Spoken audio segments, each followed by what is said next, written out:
Bible's an important book, but it's really long. Yeah, it's a collection of many books written over a long period of time, but altogether they tell one unified story. So, what's the story of the Bible? Well, it begins by introducing us to a beautiful mind, the author of all reality, a being called God. And he has the power to take the dark chaos of the uncreated world and bring about order and beauty and a garden full of life. And to crown this accomplishment, God appoints these creatures called humanity, Or in Hebrew, Adam. and they're made as God's image. Which means that they're commissioned to rule this beautiful world on God's behalf by harnessing all of its potential and creating even more beauty and order. This is a story about humans using their power to do meaningful, life-giving work. But the question is, how? Yeah, humanity now faces a choice that's represented by a fruit tree. So humans could partner with God and find freedom by trusting in his knowledge of good and evil.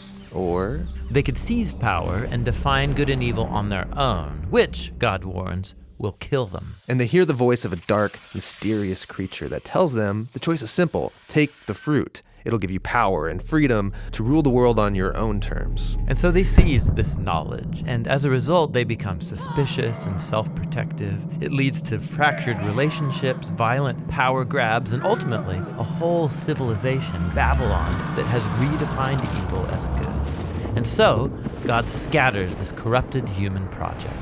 And here the story of the Bible takes an important turn. We zoom into the story of a man and a woman who come out of Babylon, Abraham and Sarah. Yeah, God promises that from them will come a new people, a nation that has another chance to make the right choice. And if they succeed, it will open up this new way forward for the rest of humanity. And this is why the rest of the Bible story is about this family. And it does not go well.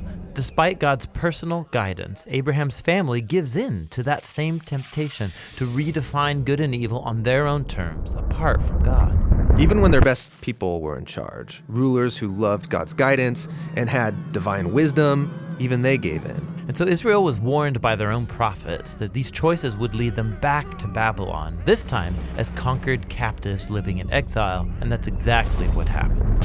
So even with God's personal guidance, Israel fails. Who can succeed? Well, the prophet said that the story wasn't over.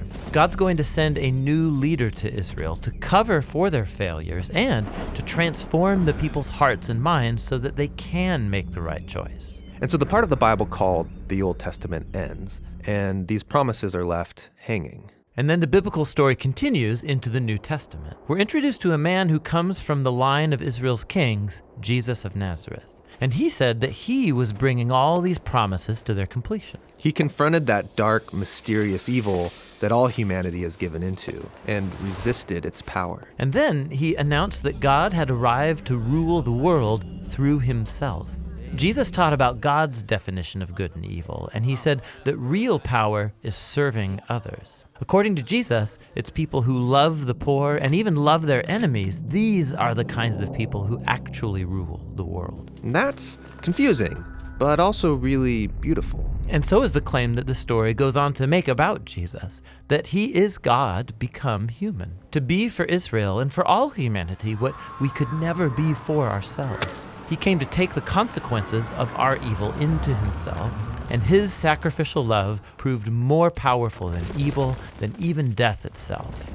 So now humanity's presented with a new choice. Represented by a new tree. Stick with the old way of being human, or venture into this new way. And in the story, those who choose the way of Jesus find themselves energized by God's own power. People who know that they are loved and forgiven by God can become people who love and forgive others in return.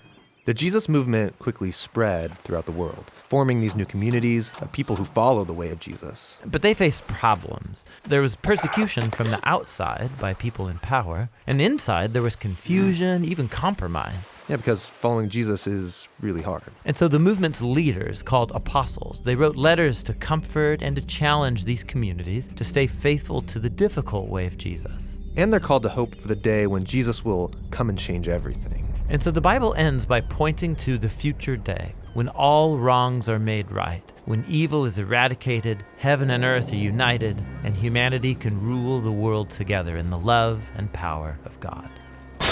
Okay, so that's the story of the Bible.